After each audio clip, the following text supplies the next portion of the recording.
Dear students, आज इस lecture में हम मेजरमेंट ऑफ रेनफॉल या वर्षा का मापन का अध्ययन करेंगे। किसी भी स्थान पर कितनी मात्रा में वो रेनफॉल रिसीव हुई है, उसकी डेप्थ क्या है, वो डेप्थ हम तभी निकाल पाते हैं वो रेनफॉल कितनी मात्रा में हुई हो तभी मेजर कर पाते हैं जब उस रेनफॉल को कलेक्ट किया गया हो। जब उस रेनफॉल को कलेक्ट किया गया है तभी हम उस रेनफॉल की डेप्थ को मेजर कर सकते हैं, डेप्थ को बता सकते हैं। जो प्रेसिपिटेशन होती है उसको रेन गेज के द्वारा मापा जाता है, और जो रेन गेज होते हैं वो सिलेंड्रिकल नली के रूप में होते हैं जो रेनफॉल को कलेक्ट करने के लिए कहीं पर रख दिए जाते हैं, उनको असेंबल करके कहीं पर रख दिया जाता है। उसके बाद classification of rain gauge. Rain gauge दो तरह के होते हैं, नॉन रिकॉर्डिंग रेन गेज और recording rain gauge. Non recording rain gauge को ऑर्डिनरी रेन गेज भी कहा जाता है और इसको सिमन्स रेन गेज भी कहा जाता है। और इस सिमन्स रेन गेज में इंडियन मेट्रोलॉजिकल डिपार्टमेंट ने कुछ चेंज किया था और वो चेंज करने के बाद उसको IMD स्टैंडर्ड रेन गेज भी कहा जाता है। और इसी तरह जो रिकॉर्डिंग रेन गेज है ये तीन तरह के होते हैं, tipping bucket types rain gauge, weighing bucket type rain gauge, float type rain gauge. पहले है नॉन रिकॉर्डिंग रेन गेज। ये ऑर्डिनरी रेन गेज होते हैं, और जो ये रेन गेज होते हैं और नॉन रिकॉर्डिंग रेन गेज, इनके अंदर हम रेनफॉल की डेप्थ को ही मेजर कर पाते हैं कि किसी स्थान पर कितनी टोटल रेनफॉल अकर हुई है, एक घंटे में 2 घंटे में कितनी वो रेनफॉल हुई है, तो उस डेप्थ को ही हम नॉन रिकॉर्डिंग रेन गेज के द्वारा मेजर कर सकते हैं। जो इंटेंसिटी है और ड्यूरेशन है रेनफॉल की, हम उसको in non recording rain gauge के द्वारा मेजर नहीं कर सकते हैं। जहाँ पर ये रेन गेज लगाए जाते हैं उनको किसी कैटल से डैमेज होने से बचाने के लिए उनको प्रोटेक्ट किया जाता है। ताकि वो प्रोटेक्शन कैसे किया जाएगा, या उनके चारों तरफ तार की जो फेंसिंग है, वो फेंसिंग के द्वारा, तार की बाड़ के द्वारा, उसका चारों तरफ तार की बाड़ लगाकर उस रेन गेज को प्रोटेक्ट किया जाता है।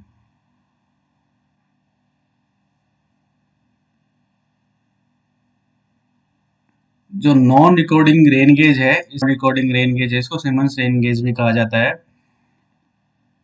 यह एक कीप से बन इसके अंदर एक कीप होती है जिस कीप का व्यास 12.7 सेंटीमीटर जिसका व्यास होता है, और एक कांच की बोतल होती है जो रिसीवर का कार्य करती है।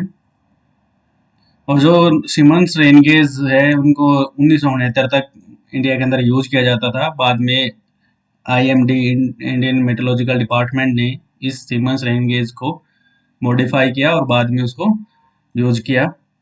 जो रेन गेज है इसको किसी स्थान पर चिनाई का काम करके वहां पर इसको फिक्स कर दिया जाता है, और यह जहाँ पर ये चिनाई काम किया जाता है और ग्राउंड सरफेस है वहां से 30 सेंटीमीटर अब ऊपर इसको फिट किया जाता है। और जो रेनफॉल है इसकी फनल के अंदर गिरती है और उस रेनफॉल को एक रिसीवर द्वारा कलेक्ट किया जाता है, और एक मेजरिंग बार होती है इसके अंदर, उस मेजरिंग बार द्वारा इसको मेजर किया जाता है। जो ग्लास है ये मिलीमीटर्स के अंदर रेनफॉल को मेजर करता है, और जब ये पूरा फिल हो जाता है तो ये 1.25 सेंटीमीटर ऑफ रेनफॉल को मेजर कर देता है। अगर किसी एरिया के अंदर हैवी रेनफॉल हो रही है और वो हैवी रेनफॉल दिन में 3-4 बार हो रही है, तो उन 3-4 बार में जो रेनफॉल हो रही है, तो बार बार उन रेनफॉल को मेजर्स किया जाता है ताकि जो रिसीवर है वो फिल होने के बाद ओवरफ्लो ना हो जाए। तो उस ओवरफ्लो से बचने के लिए अगर दिन में 3-4 बार वर्षा हो रही है तो उसको बार बार मेजर किया जाता है। लेकिन अगर नॉर्मली जो ये मेजरमेंट है सुबह 8:30 बजे जो लास्ट रेनफॉल रिश्यू होती है उस एरिया के अंदर पूरे 24 घंटे की, तो वो 8:30 बजे उस रेनफॉल को मेजर किया जाता है। और ये जो 8:30 बजे जो मेजरमेंट किया जाता है, ये पिछले 24 घंटों की मेजरमेंट होती है। और जो ये रेनफॉल मेजरमेंट है सुबह 8:30 बजे होती है, और कभी कभी ये 5:30 बजे international standard time, Indian standard time के अकॉर्डिंग इसको मापा जाता है। और जो सीमन रेन गेज है, इसके अंदर जो मेजरमेंट जार है उसको इंडियन मेट्रोलॉजिकल डिपार्टमेंट ने कुछ चेंज किया था, कुछ मॉडिफाई किया था, जिसको हम IMD स्टैंडर्ड रेन गेज कहा जाता है। और जो मेजरिंग जार है उसको ग्लास के मेजरिंग जार के अंदर कन्वर्ट कर दिया था। तो वो जो कन्वर्टेड या मॉडिफाइड जो रेन गेज है उसको हम IMD स्टैंडर्ड रेन गेज कहते हैं। ये नॉन रिकॉर्डिंग रेन गेज है। ये पार्ट है, ये धरातल के अंदर पक्की चिनाई के द्वारा ये एक बेस तैयार किया जाता है, जिसकी जो डेप्थ है वो ये ग्राउंड बेस है। इस ग्राउंड बेस से 20 इस ग्राउंड ये ग्राउंड बेस है, इस ग्राउंड बेस से 55 सेंटीमीटर ये ग्राउंड सरफेस से इसकी डेप्थ होती है, और ये 60 सेंटीमीटर इसकी विड्थ होती है, चौड़ाई होती है। और जो ये चिनाई का काम है, ये 5 सेंटीमीटर, ये जो 5 सेंटीमीटर है ये ग्राउंड सरफेस से ऊपर होता है। तो टोटल इसकी जो डेप्थ है वो 60 सेंटीमीटर हो जाती है। और जो हमारा ये नॉन रिकॉर्डिंग रेन गेज है, इसकी हाइट इस सरफेस से 30 सेंटीमीटर होती है। 30 सेंटीमीटर के अंदर जो ये चिनाई का काम है, इसके अंदर 5 सेंटीमीटर तक तो ये इसके अंदर फिक्स कर दिया जाता है ताकि ये हिले ना, ये 5 सेंटीमीटर तक। बाकी 25 सेंटीमीटर जो भाग है ये ऊपर ग्राउंड सरफेस से या ग्राउंड लेवल से ऊपर होता है। अब जो ये नॉन रिकॉर्डिंग रेन गेज है इसको रिसीवर कहते हैं, जो ये पार्ट है इसको रिसीवर कहते हैं, और इसका व्यास है 12.5 सेंटीमीटर होता है। और इसके अंदर एक ये कीप होती है, ये इस कीप के द्वारा जो वर्षा का जल है इस ग्लास की बोतल के अंदर इकट्ठा होता रहता है। और इसके अंदर एक मेजरिंग जार होती है, इस मेजरिंग जार के अंदर ये वाटर है, जो रेनफॉल का ड्रॉपलेट्स है या रेन वाटर है वो इस मेजरिंग जार के अंदर इकट्ठा होता रहता है। और इस मेजरिंग जार के अंदर ही यूनिट्स दी गई है, और इस यूनिट्स के आधार पर हम बता पाते हैं कि किस एरिया के अंदर कितनी रेनफॉल हुई है, कितनी मात्रा में वो रेनफॉल हुई है। उसके बाद है रिकॉर्डिंग रेन गेज। जो रिकॉर्डिंग रेन गेज है ये common self recording rain gauge कहलाते हैं। ये ऑटोमेटिक रेन गेज को मेजर करते हैं। इसके द्वारा हम डेप्थ तो मेजर करते हैं, डेप्थ के साथ साथ रेन इंटेंसिटी और ड्यूरेशन को भी मेजर किया जाता है। जैसे ये एक्स एक्सिस पर टाइम है और वाई एक्सिस पर ये रेनफॉल है, तो किसी समय के साथ साथ रेनफॉल की मात्रा कैसे बढ़ती जा रही है और समय की अवधि कैसे बढ़ती जा रही है, इसका मेजरमेंट भी हम रिकॉर्डिंग रेन गेज के द्वारा करते हैं। सबसे पहले है tipping bucket type rain gauge. इस तरह के जो रेन गेज है वो मोस्टली हिली रीजन के अंदर यूज किए जाते हैं, लेकिन हिली रीजन में यूज करते हैं तो स्नो को मेजरमेंट करने के लिए टिपिंग बकेट टाइप का यूज नहीं किया जाता है। जो tipping bucket type rain gauge है वो एक सिलेंड्रिकल फॉर्म के अंदर होता है, और जो रिसीवर होता है, रिसीवर का व्यास वो 30 सेंटीमीटर होता है, जो एक कीप के साथ, फनल के साथ जुड़ा हुआ होता है। और इस फनल के नीचे एक टिपिंग बकेट का जोड़ा झूलता रहता है, लटकता रहता है। और इस बकेट के अंदर जब 0.2 mm रेनफॉल रिसीव हो जाती है तो बकेट का एक भाग नीचे झुक जाता है, टिप्स हो जाता है और खाली हो जाता है। जब वो नीचे झुक जाता है तो दूसरा बकेट है वो उस फनल के नीचे अपनी पोजीशन ले लेता है। जैसे ये डायग्राम है, ये रिसीवर है जिसका व्यास 30 सेंटीमीटर है। इसके नीचे एक फनल लगी हुई है, कीप लगी हुई है, जहां से रिसीवर से ये वर्षा का जल नीचे आता है। और यहाँ पर ये बकेट लगी हुई है, एक पेयर है बकेट का, दो बकेट है ये। दोनों बकेट एक स्टॉपर के ऊपर मूवमेंट कर रही होती है। जैसे ये ए बकेट है और ये बी बकेट है, जब फनल के नीचे अगर ए बकेट है तो ए बकेट के अंदर जब वर्षा का जल रिसीव होता है तो धीरे धीरे जब ये 0.5 मिलीमीटर रेनफॉल रिसीव कर लेती है तो ये नीचे झुक जाती है, या ऐसे नीचे झुक जाएगी। तो नीचे झुकने के बाद ये पानी है नीचे गिर जाता है, और जो जब ये झुक जाएगी तो जो सेकंड पार्ट है, बी पार्ट है, ये बी पार्ट इस फनल के नीचे आ जाता है और फिर वो इस रेनफॉल को रिसीव करता है। और जो ये जल है ये नीचे मेजरिंग जार के अंदर इकट्ठा होता रहता है, और जहां पर इस ग्राफिकल मेथड से इसको ऑटोमेटिकली रिकॉर्ड कर रहा होता है। तो ये बकेट है, इस बकेट को इस तरह यहाँ से समझाया गया है कि जो ये बकेट है ये दो बकेट है। एक ये स्टॉपर पे ऐसे लटकी हुई है, जैसे ये किसी भी समय जब बारिश हो रही है तो बकेट के ए के अंदर ये रेनफॉल रिसीव हो रही है। जैसे जैसे इसमें पानी बढ़ता चला जाएगा इसका वेट बढ़ता जाएगा और ये नीचे होती चली जाएगी, और जो ये खाली है ये ऊपर होती चली जाएगी। तो एक समय ऐसा आएगा जब ये बकेट 0.25 मिलीमीटर रेनफॉल रिसीव कर लेती है तो ये पूरी तरह से ऐसे नीचे आ जाएगी और ये पूरी तरह से ऊपर आ जाएगी। तो ये जब ये पूरी तरह से नीचे आ जाएगी तो ये अपना जो वाटर है ये ड्रेन होल है, इन ड्रेन होल से नीचे मेजिंग जार के अंदर ये पानी चला जाता है। और जब ये नीचे आ जाती है तो ये जो दूसरी वाली जो ये बकेट है ये फनल के नीचे आ जाती है, और फिर इसमें धीरे धीरे जल की मात्रा बढ़ती चली जाती है।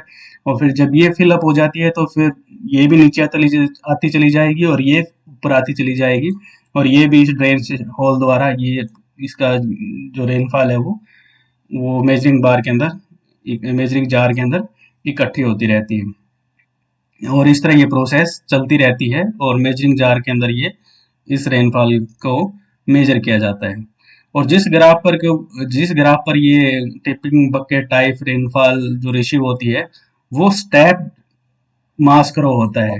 जैसे किसी स्थान पर जो वर्षा रिसीव हो रही है कम ज्यादा ऐसे एक स्टेप मास करो होता है, जिसमें हम समय के साथ कितनी वर्षा हुई है उसकी इंटेंसिटी और ड्यूरेशन को हम इसके अंदर शो कर सकते हैं।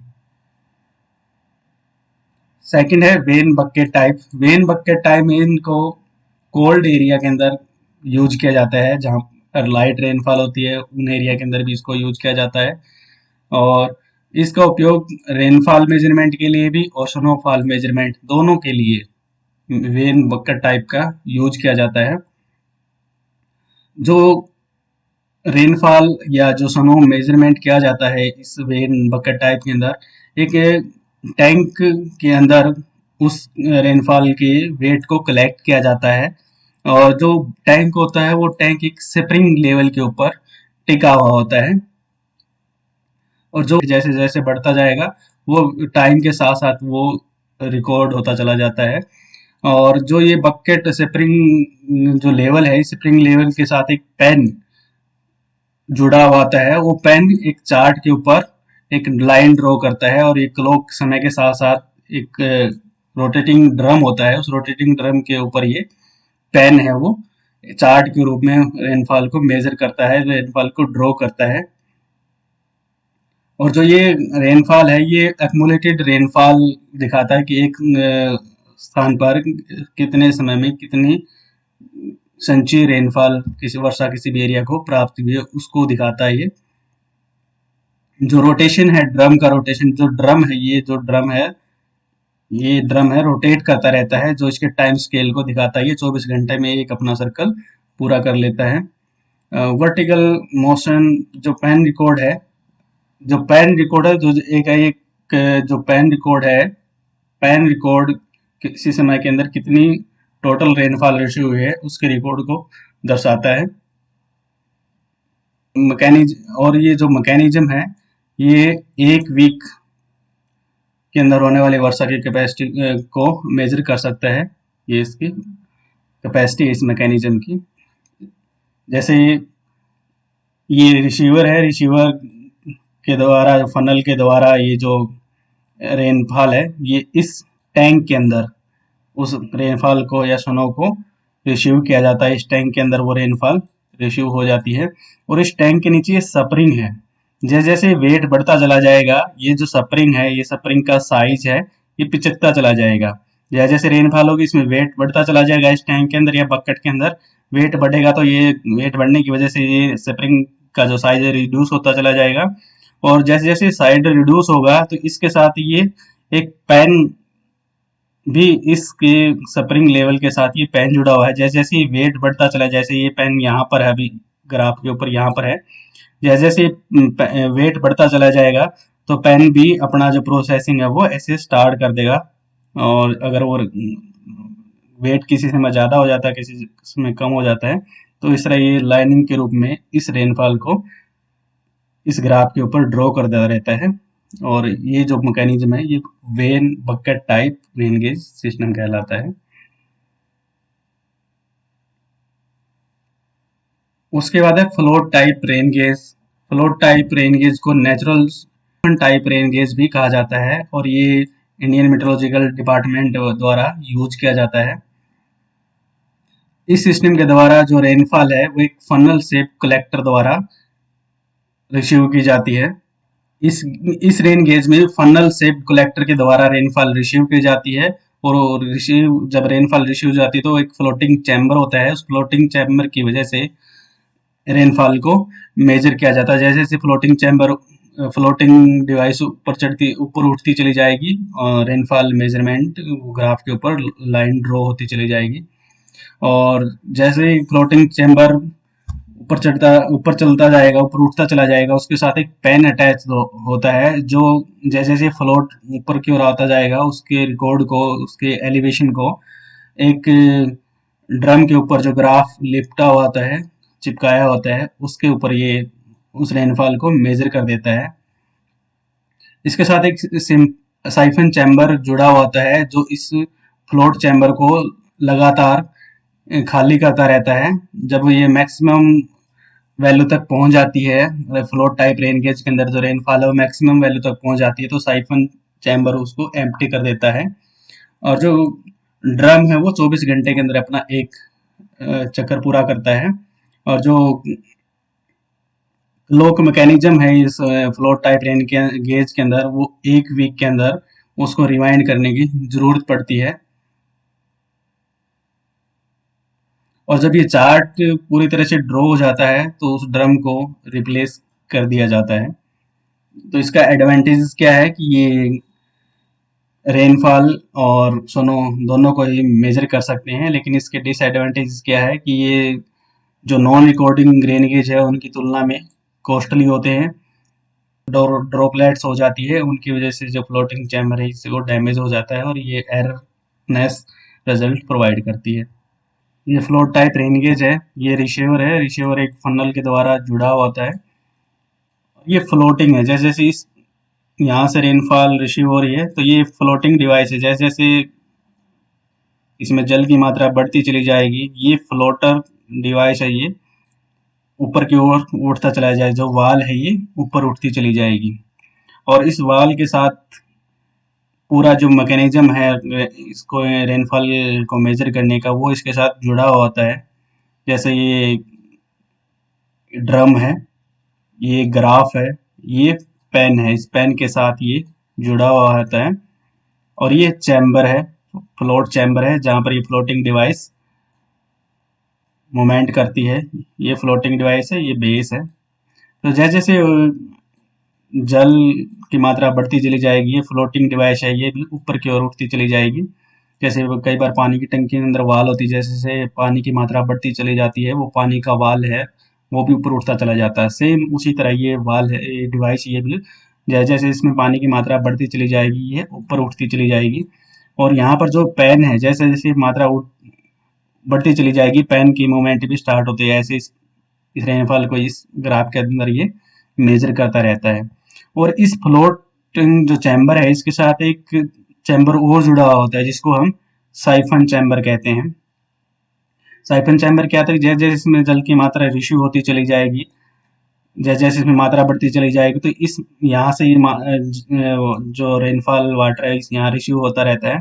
और जब ये पीक पॉइंट पर पहुंच जाती है, जब रेनफॉल यहाँ तक पहुंच जाती है तो पीक पॉइंट के आने के बाद ये यहाँ पर रिकॉर्ड होती रहती है। और जब ये पूरी पीक पॉइंट पर आ जाती है तो एक साइफन मैकेनिज्म है जिसके द्वारा जो ये पूरा वाटर है ये इस नली द्वारा ये आउटलेट के रूप में बाहर निकल जाता है और ये चैम्बर, फ्लोटिंग चैम्बर है, ये खाली हो जाता है। तो इस तरह ये फ्लोटिंग रेन गेज कार्य करते हैं और रेनफॉल की इंटेंसिटी, डेप्थ और ड्यूरेशन को मेजर करते हैं। उसके बाद जो ग्राफ है फ्लोटिंग रेन गेज से, कि जो ये एक्स एक्सिस है, ये वाई एक्सिस है, ये टाइम है, ये रेनफॉल है इधर। तो जैसे जैसे रेनफॉल किसी स्थान को रिसीव होती है तो ये फ्लोटिंग चैम्बर के अंदर जैसे जैसे रेनफॉल रिसीव होती चली जाएगी, चैम्बर तक वो मैक्सिमम पीक तक पहुंचता है तो चैम्बर की पीक तक भी पहुंच जाता है। जैसे चैम्बर की पीक तक पहुंचता है तो वो चैम्बर खाली हो जाता है, जिसके बाद जो वर्षा का जल है उस चैम्बर के अंदर जीरो हो जाता है, वो खाली हो जाता है। फिर रेनफॉल की मात्रा और रेनफॉल आती है, रेनफॉल बढ़ती चली जाएगी, फिर वो पीक पॉइंट पर पहुंचता है और फिर वो खाली हो जाता है। इस तरह से ये ग्राफ के ऊपर फ्लोटिंग ग्राफ के चैम्बर द्वारा, फ्लोटिंग डिवाइस के द्वारा, फ्लोटिंग रेन गेज द्वारा रेनफॉल की इंटेंसिटी को मापा जाता है। और जो वेन टाइप रेन गेज है और जो फ्लोट टाइप रेन गेज है, ये मॉडरेट स्नो को मापते हैं, और जो स्नो मेल्ट हो जाती है उसको भी मापते हैं। जो स्नो मेल्ट नहीं होती है तो इनके अंदर inbuilt calcium chloride, ethylene glycol इत्यादि का उपयोग करके उस स्नो को मेल्ट करवाया जाता है और फिर उसको मेजर किया जाता है। हीटिंग सिस्टम द्वारा इसको मेल्ट करवा के और फिर उसको मेजर किया जाता है। उसके बाद जो रेनफॉल मेजर की जाती है रेन गेज के द्वारा, उनके अंदर कुछ एरर पाए जाते हैं। वो एरर इंस्ट्रूमेंटल एरर्स, कि जो इंस्ट्रूमेंट इन रेन गेज के अंदर यूज किए गए हैं वो प्रॉपरली वर्क ना करें तो उनके इंस्ट्रूमेंट से रिलेटेड एरर रेनफॉल मेजरमेंट किया जाता है। स्केल रीडिंग के अंदर कि जो रेनफॉल मेजर कर रहे हैं उनकी स्केलिंग के अंदर, यूनिट्स के अंदर से संबंधित जो एरर होते हैं, उनकी मात्रा से संबंधित जो एरर होंगे वो स्केल रीडिंग एरर होंगे। हम बार बार जो रेनफॉल रेन गेज यूज कर रहे हैं उनके जो बकेट है या जो मेजरिंग जार है वो बार बार निकाल रहे हैं, तो इस तरह बार बार यूज करने से के वजह से उनके के रिसीवर होते हैं उनके अंदर डेंट पड़ जाता है, जिसकी वजह से रेनफॉल मेजरमेंट का जो स्टैंडर्ड है वो प्रभावित होता है, जिसकी वजह से एरर आते हैं। या जो मेजरिंग सिलेंडर है उनके अंदर डेंट आ जाए, वो भी डेंट भी एक एरर का काम करते हैं। और लगभग 0.5 मिलीमीटर जो वाटर है, तो जितना भी रेन गेज सिस्टम है उस गेज सिस्टम को शुरुआती जब तौर पर जो रेनफॉल इश्यू होती है तो जो रेन गेज होते हैं उनको वेट करने के अंदर 0.25 मिलीमीटर रेनफॉल है वो जरूरत होती है, या पानी की जरूरत होती है, ताकि वो जो सरफेस है रेन गेज का वो गिल्ला हो जाए। तो ये भी एक एरर होता है। या फिर जो सिलेंडर हम यूज करते हैं रेन गेज के अंदर वो लीक हो जाए, लीक होने से जो प्रॉपर मेजरमेंट नहीं हो पाती है। विंड स्पीड है वो भी रेनफॉल मेजरमेंट की जो मात्रा है उसको प्रभावित करती है। और जब रेनफॉल हो रही है तो उसके अंदर वेपोरेशन के द्वारा 1% का लॉस हो जाता है, ये भी एरर है। अडेशन से -0.5% का लॉस हो जाता है। एडेशन क्या होता है कि जब जो हमारा रेन गेज होता है उसको गिला होने के लिए 0.25 मिलीमीटर जो जल की आवश्यकता होती है वो एडेशन कहलाता है। तो उससे 0.5% का लॉस हो जाता है। इनकलेशन की जो जार है या फिर जो हमारा रेनगेज सिस्टम है उसके अंदर झुकाव हो जाए तो उसकी वजह से 0.5% का लॉस होता है। शपलैश की जब रिसीवर के अंदर वो रेनफॉल रिसीव होती है तो वो जैसे वो एक बार टच करने के बाद वो उछल जाती है, वो उसके अंदर जो रिसीवर है उसके द्वारा रिसीव नहीं हो पाती है। तो उस तरह से जो जल है वो स्प्लैश द्वारा -1% के रूप में एरर शो हो जाता है। और विंड की वजह से, जो विंड स्पीड है उसकी वजह से रेनफॉल मेजरमेंट के अंदर 5 to 8% का लॉस हो जाता है, या ये एरर्स क्रिएट कर देते हैं। उसके बाद है कि जो रेन गेज है उन कहाँ कहाँ पर स्थापित किए जा सकते हैं। हम रेन गेज को अपनी मर्जी से कहीं पर भी सेट नहीं कर सकते हैं, उनके लिए एक पर्टिकुलर गाइडलाइंस होती है जिसके द्वारा रेन गेज को स्थापित किया जाता है या इंस्टॉल किया जाता है। जितनी भी मात्रा में रेनफॉल किसी भी रेन गेज द्वारा इकट्ठी की जाती है या कलेक्ट की जाती है, वो जो वहाँ पर एक्सपोजर कंडीशन होती है उनके ऊपर डिपेंड करता है। और जितने भी रेन गेज किसी भी स्थान पर लगाए जाएंगे उनके लिए सुटेबल साइट्स का सिलेक्शन किया जाता है। और अकॉर्डिंग टू इंडियन स्टैंडर्ड कुछ गाइडलाइंस हैं जो किसी भी रेन गेज को इंस्टॉल करने के लिए उनको हमें ध्यान में रखना पड़ता है। तो पहली कंडीशन क्या है कि जो रेन गेज जहाँ पर लगाए जाएंगे वो ग्राउंड है वो बिल्कुल फ्लैट होना चाहिए, समतल धरातल होना चाहिए। सेकंड कि जो अगर ग्राउंड के अंदर स्लोप है, ढाल है या कोई हिल टॉप है या हिल स्लोप है, वहां पर रेन गेज को स्थापित इंस्टॉल करना स्टेबल नहीं होता है। कि जो रेन गेज वहीं पर इंस्टॉल होगे जहां पर फ्लैट टोपोग्राफी ग्राफी होगी, फ्लैट मैदान जहां पर होगा हम वहीं पर रेन गेज को इंस्टॉल कर सकते हैं। और जो साइट होगी जहां पर रेन गेज लगाया, फ्लैट टोपोग्राफी तो है, इसके साथ दूसरी चीज क्या होगी कि ओपन स्पेस होना चाहिए, खुला एरिया होना चाहिए। तभी सेकंड कंडीशन ये है कि वो एरिया खुला हो, पहला फ्लैट हो, दूसरा वो खुला एरिया हो। और जो हॉरिजेंटल डिस्टेंस जितना भी रेन गेज है और जो जितने भी आसपास के ऑब्जेक्ट है उनके बीच का जो हॉरिजेंटल डिस्टेंस है वो जो दूसरा ऑब्जेक्ट है उसकी हाइट के लगभग 2 गुना होना चाहिए।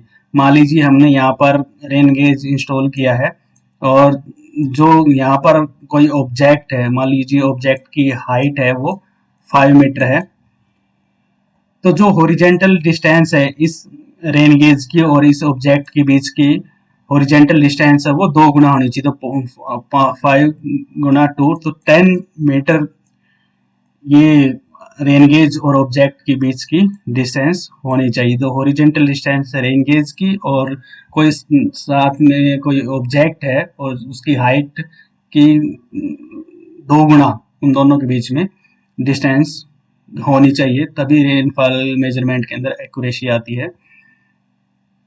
और जो साइट है जहाँ पर ये रेन गेज इंस्टॉल किए जाते हैं तो ऐसी जगह इंस्टॉल नहीं होनी चाहिए जहाँ पर जो विंड फोर्सेज है वो लगातार कार्य करती हो। तो ऐसी जगह भी जो रेन गेज है इनको इंस्टॉल करने से बचना चाहिए। और जो रेन गेज जहाँ पर लगाए जाते हैं उनके चारों तरफ बाड़ या फेंसिंग कर दी जाती है। और जो ये फेंसिंग है या बाड़ है ये हॉरिजेंटल डिस्टेंस जो ऑब्जेक्ट और रेन गेज के बीच में होती है उनको फेंसिंग के द्वारा मेंटेन किया जा सकता है, ताकि पता लग जाए कि जो फेंसिंग हमने की है उसका जो अगर वो फेंसिंग ढीली हो जाती तो इसका मतलब है कि उनके बीच की डिस्टेंस है वो उसके साथ छेड़खानी की गई है और वो प्रॉपर हॉरिजेंटल डिस्टेंस को मेंटेन नहीं कर पाए। तो हॉरिजेंटल डिस्टेंस को मेंटेन करने के लिए फेंसिंग कर दी जाती है ताकि जो उनके बीच की डिस्टेंस है वो बनी रहे। और ऐसी साइट के ऊपर रेन गेज इंस्टॉल किए जाते हैं जहां पर पहुंचना आसान होता है। और रेन गेज है वो पूरी तरह से वर्टिकली इंस्टॉल होते हैं कि उनके अंदर जैसे कोई चीज यहाँ है तो बिल्कुल 90 डिग्री के ऊपर वो उस एरिया के अंदर इंस्टॉल होगा। अगर वो ऊपर की तरफ जाएगा तो बिल्कुल 90 डिग्री के ऊपर वर्टिकली, बिल्कुल 90 डिग्री के ऊपर एंगल बनाता हो उस सरफेस के ऊपर होना चाहिए, पूरी तरह से वर्टिकल होना चाहिए। और जितने भी टोटल रेन गेज किसी भी एरिया के अंदर लगाए जाते हैं तो उसके अंदर से 10% जो रेन गेज होते हैं वो सेल्फ रिकॉर्डिंग या रिकॉर्डिंग रेन गेज होने चाहिए। किसी भी एरिया का, किसी भी बेसिन के अगर रेनफॉल मेजरमेंट करनी है और वहां पर रेन गेज लगाने हैं तो टोटल का 10% जो रेन गेज है वो सेल्फ रिकॉर्डिंग या रिकॉर्डिंग रेन गेज इंस्टॉल होने चाहिए। और जहाँ पर ये रेन गेज लगाए जाते हैं उन साइट्स को हमें रेगुलरली लगातार उन साइट्स को मॉनिटर करना चाहिए ताकि हम प्रॉपरली रेनफॉल की मेजरमेंट्स को रीड कर सके। और जहाँ भी ये रेन गेज इंस्टॉल किए जाते हैं तो वो 1 मीटर के ऊपर ग्राउंड लेवल के ऊपर वो रेन गेज एक स्टैंडर्ड स्थापित कर लेते हैं ताकि सारा कैचमेंट एरिया के अंदर जो रेन गेज की हाइट है ग्राउंड लेवल से वो सेम बनी रहे। तो ये कुछ कंडीशन है जो रेनफॉल रेन गेज को इंस्टॉल करने के लिए इन बातों का हमें ध्यान रखना जरूरी होता है। उसके बाद है कि मिनिमम डेंसिटी, जहां पर ये रेन गेज लगाए जाते हैं उनके लिए मिनिमम डेंसिटी कितनी दूरी के ऊपर वो रेन गेज इंस्टॉल किए जाते हैं। इंडियन स्टैंडर्ड 49871968 के अनुसार ये क्राइटेरिया है। अगर कोई भी बेसिन मैदानी भाग है तो एक स्टेशन, एक रेन गेज है, 520 वर्ग किलोमीटर के डिस्टेंस के ऊपर हम उनको इंस्टॉल कर सकते हैं। अगर ऐसा प्रदेश जिसका औसत ऊंचाई 1000 मीटर है तो वहां पर जो रेन गेज इंस्टॉल होगा वो एक स्टेशन से दूसरे स्टेशन के बीच में जो दूरी है 260 से 390 वर्ग किलोमीटर के बीच का उनका डिस्टेंस होना चाहिए। और हिली रीजन के अंदर जहाँ पर हैवी रेनफॉल है वहाँ पर एक स्टेशन दूसरे स्टेशन के बीच पे 130 वर्ग किलोमीटर का डिस्टेंस होना चाहिए। और जितने भी ये रेन गेज यहाँ पर सेट किए गए हैं हिली रीजन के लिए, प्लेन रीजन के लीजिए, और जो पठारी भाग है जिनकी हाइट बिल्कुल कम है, तो जहाँ पर भी ये रेन गेज लगाए हैं उनमें से 10% जो